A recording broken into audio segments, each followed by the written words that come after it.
And we're back. How'd everybody sleep? I slept really good. Who's the black sheep of the family now? You know, God starts to separate us when we're close. God starts to separate us when we are called to see. So people who would always give us a hard time, always making us feel shitty, or trying to control us, or looking at us in a lack mentality, or just being spiteful and childish. There's individuals in your lives right now who are testing you, and you're just like, man, who are these people? And like, why can I never see them the same? Or why are they treating me the same? Why have they done this to me? And through that pain and through that separation, you know, you had a moment of clarity. You had a moment of knowing. You had a moment of God. You had a moment of protection and that you were heard. Even through this adversity, you were on track. When God separates us from what we think we know, you know, it can be intimidating, but it also is a God shot to walk into who you are, and that is a mirror of God. You see, people who are rooted in themselves. So I'm talking about the 40-year-olds, the 50-year-olds, the 60-year-olds, anything really 45 and up. They're going to have a really hard time digesting the new way, because if we think about a tree, we think about the root system of a tree. Each year it gets a stronger foundation, you know, and people who experience more trauma and hurt in this waking life, it's going to take a lot more momentum to break them, because the rooting in the darkness of thyself is concrete into the earth. It's concrete into the ether. Whether a positive or a negative charge, it still holds an equilibrium of power. Which side are you feeding? Are you feeding your grief? Are you feeding the hurt? Are you feeding the victim? Or are you getting liberated and you are reflecting? You are being the observer. You're getting out of self and you are expanding.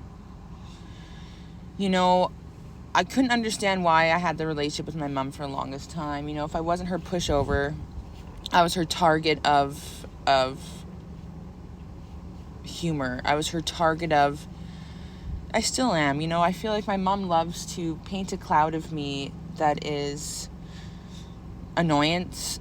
She likes to paint a cloud of me that makes her look like she's so hard done by so she can get respect out of her relationship.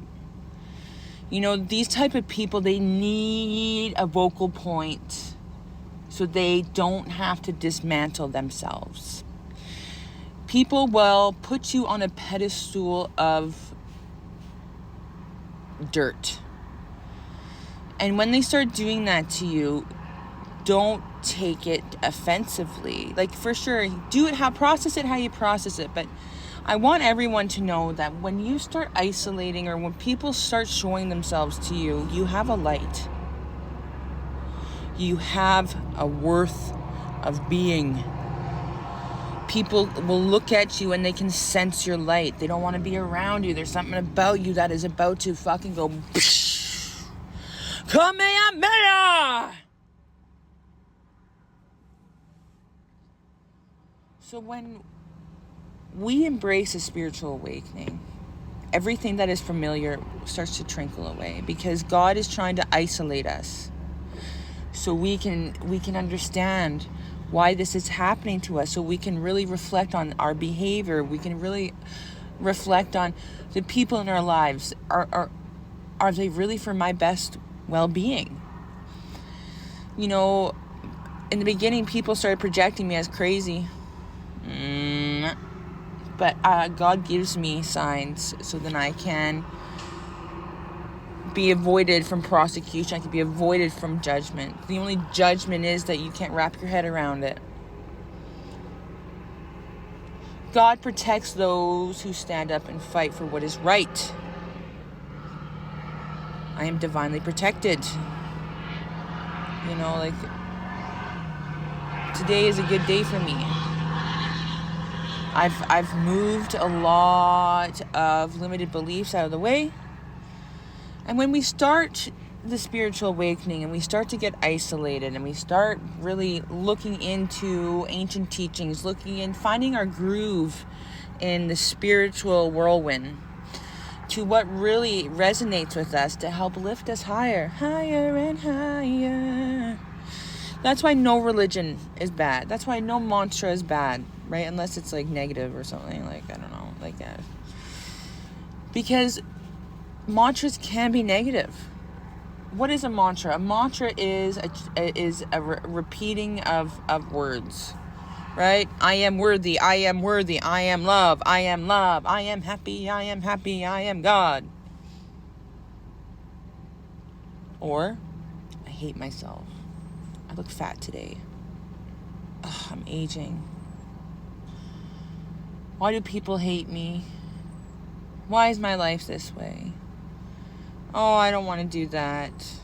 Meh. So those are also mantras. But the thing is that we are unintentionally mantraing those mantras in our head, because as I'm talking to you, my subconscious is already spewing, signals to send to my consciousness to talk about, or to withhold me from talking, like a limited belief, like you're crazy,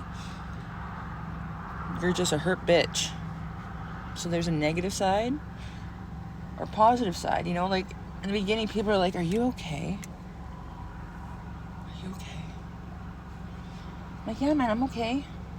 You're telling me that you've never had this type of grief in your life? You're telling me that you've never had anything that I haven't experienced? We've all have experienced the same pain.